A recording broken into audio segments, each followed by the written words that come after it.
このタイミングでイヤーファンが優先モデル出したの？しかもハイブリッド、その上にダイナミックドライバー 1BA、というわけで、頭の上にハテナが浮かびまくってると思うけど、やっほ、イヤホン買ってるかい？ふぐみかんのイヤホンレビューの時間だよ。今回は、イヤーファンが、5周年を記念して投入した、2ダイナミックドライバー 1BA モデル、イヤーファン EH100 が届いたので紹介しよう。ちなみに、実は EH100 と同時に登場した、UA100 の方も、バランス接続できて、DAC が ES938992M というちょっといいタイプで、現在セールで6980円。さらに、EH100 と一緒に買うと、さらにお得な14,924円で購入できちゃう。ぜひ、5周年記念商品を、5周年記念キャンペーンで手に入れよう。キャンペーン期間は今日から2週間。2023年10月15日までなので、お見逃しなく。さて、そんなキャンペーン特別価格の EH100 なんだけど、実は、このイヤホン、定価が嘘じゃないことが確定してる。なんでかって？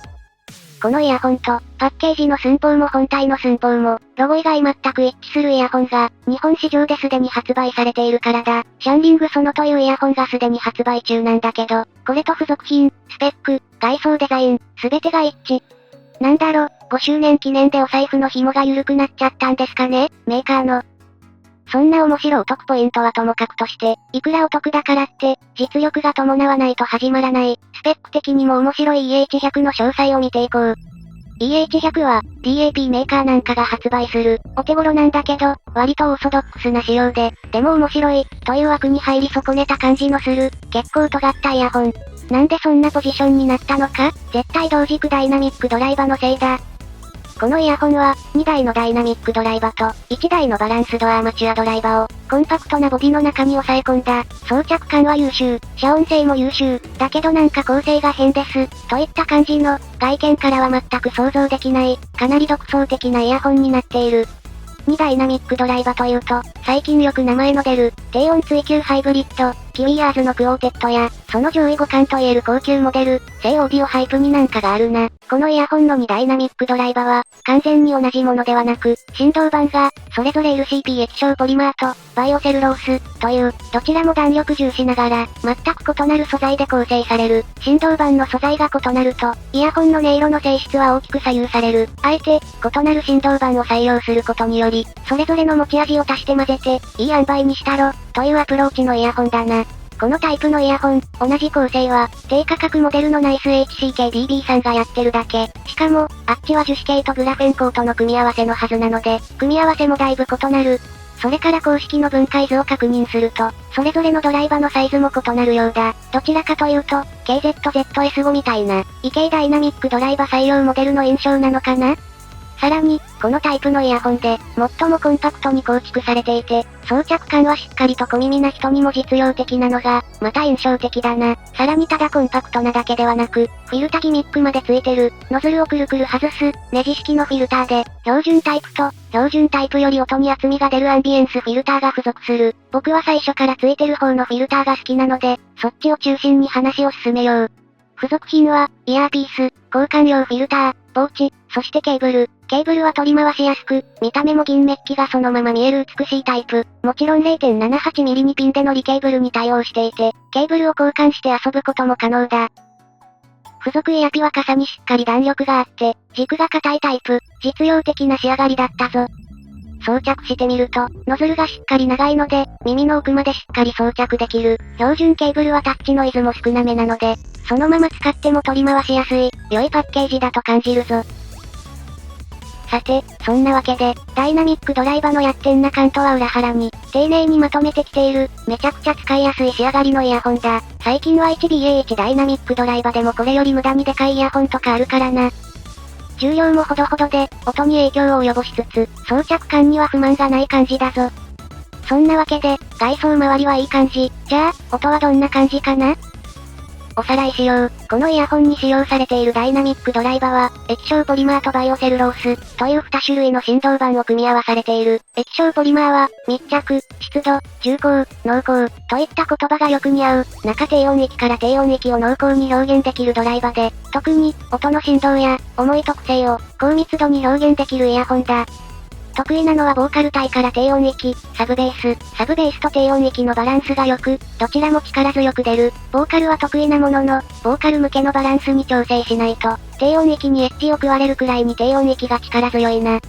もう一つの振動板素材がバイオセルロース。バイオセルロースは、植物性繊維など、繊維を固めて作った、一味違う振動板だ。ざっくり言っちゃうと、イヤホン界隈ではここ20年ほど全く見なくなった。紙振動板のすげえやつ、くらいの認識で良い。スピーカーサイズでは上質な振る舞いをする紙なんだけど、イヤホンだと、小さい振動板に合わせて薄くしづらいので、最近ではあんまり見かけない振動板になったな。紙より頑丈で、紙より音を鳴らすことに優れた素材として作られたのがバイオセルロースだ。バイオセルロースは、樹脂系やプラスチックなどの振動板の持つ、正確性や弾力性より、ウォームで自然な音を演出するのが得意。それでいて、紙より優れるところは、高音域まで歪みなく出力できるところだ。もちろん、中低音域あたりも温かく、それでいて無駄に分回しすぎない、丁寧な印象の音が特徴だな。バイオセルロース振動板は、中音域から中低音域、低音域向け、LCP は低音域より、高音域がいないね。そう、ここにねじ込まれるのが 1BA だ。バランスドアマチュアは正確なサウンド、特定の音域を担当することが多くて、今回は高音域を担当する。この BA のおかげで、全体が暖色でダークな印象になりやすそうな構成を、しっかりと目の覚める音も含むバランスに持ちこたえさせるんだ。君ら個性強すぎない？結果生まれる音、大体皆さんは想像できるだろうか。僕はできんかった。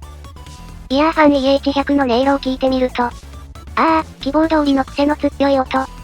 ただ、偶然なのかどうなのか、イヤーファンのエアプロシリーズを追いかけている人には、どこか印象が近いサウンドだ。実際、LCP に近い特性を持つ、エアプロ2までのサウンドと、それ以降のバイオセルロース採用のエア S やエアプロ3、エアプロ SV などなど、それらの傾向に近い、中低音域以下の圧力を大事にしているイヤーファンの社風にマッチしたサウンド、低音域の圧力は常にかかり続けていて、バイオセルロースで、若干綺麗に成形される組み合わせ。しかもそれだけじゃおしまいじゃなくて、従来の大型ドライバーを採用したイヤーファンモデルにはなかった、フリーシリーズのようなさっくりと軽妙な高音域、ある意味、イヤーファンの過去シリーズの美味しいところを総取りして、お子様セットの容器に盛り込んだようなワクワク感だ。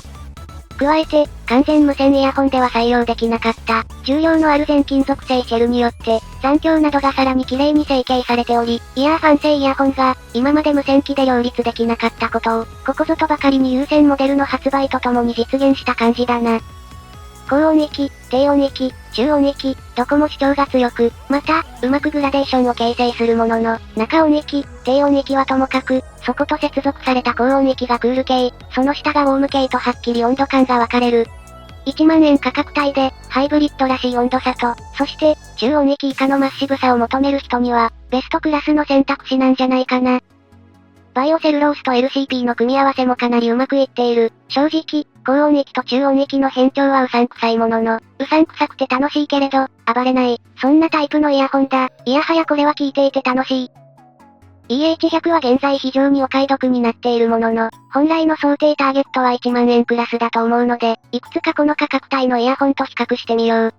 1BA1 ダイナミックドライバのお手本みたいな音が出る1台、7Hz ソナス、同じくウォーム系の3ドライバー、タングザ FUDU、より軽妙でドライなサウンドを提供する、レトシャオアーガリレオ、1万クラスまでなら比較せざるを得ない KZ 系、それから、ベリリウムメッキダイナミックドライバのハイブリッドの代表として、TRN-TAH-MAX も引っ張ってきた、ここら辺が強烈なライバル群になるかな？まずは 7Hz ソナス、サブベースの厚みが全然違う。ソナスもしっかりドンシャリバランスを提供できる機種なんだけど、EH100 はよりでかくて重い何かをぶん殴っているような、響く低音域、ノックの重みが違うな。これが EH100 の構成がもたらすものだ。中高音域あたりの接続感と、サブベースと低音域が同時になっても曲全体をマスクしない、という点でソナスの方がバランス感に優れるが、この近くて押し込むような、濃いベースは EH100 だけのものだな。さっぱりとしたガリレオはこのイヤホンの対極に位置するような機種。ただ、EH100 は高音域のみさっぱりしている、というバランスなので、高音域の改造感を保ちつつ、低音域をモリモリにして聞きたいという需要に強い。EH100 と同様ウォームな、タングザファダは、より全体の調和を重視しているし、こんなに力いっぱい低音域でぶん殴ってこないな。ファダの方が全体的にマイルドで、盛り上がりにも適正に対応する。EH100 は、盛り上がってるな、全員殴れ、くらいに意識がベースに持っていかれる、が、この濃厚なベースでギリギリ破綻しないくらいの印象かな。KZ 系だと、中音域以下がとにかく濃いアプローチというと、KZZ エース、なんだけど、Z エースは BA ドライバー点数を増すことで、高音域もしっかり聞こえるながらマイルドになっている。EH100 はより低音の蜜を押し付けてくる感じと同時に、1BA だけのさっぱりとした、割り切った感のある高音域が伴うので、かなり性格が違う一台だ。高音がはっきりしつつ、中低音がしっかり濃い、というと、最近登場した、CCA ピアニストなんだけど、ピアニストは BA で演出している中音域なので、しっかり厚みは生みつつ、重くない。EH100 はのしかかってくる。バイオセルロースと LCP とかいう、やってる構成に走った結果だ。この重みは唯一無二なので、ぜひとも味わってみてほしい。最後にベリリウムコーティングの TAH-MAX と比較しよう。ベリリウムメッキ振動板を使ったイヤホンは、特にサブベースに力強い重みと、高音域に金属音らしい伸びがよく出る。なおかつ BA も組み合わせれば、ドンシャリの一つの到達点みたいなイヤホンができるんだけど、ベリリウムメッキ振動板の音は EH100 ほどねっちょり濃厚ではない。いや、めっちゃ濃厚なんですよ。EH100 がおかしいだけで。そして、そんなに濃厚なのに、あっさりと取捨選択をする、1BA 構成が頭に乗っているおかげで、この価格帯のライバルのいずれも異なる音になってるぞ。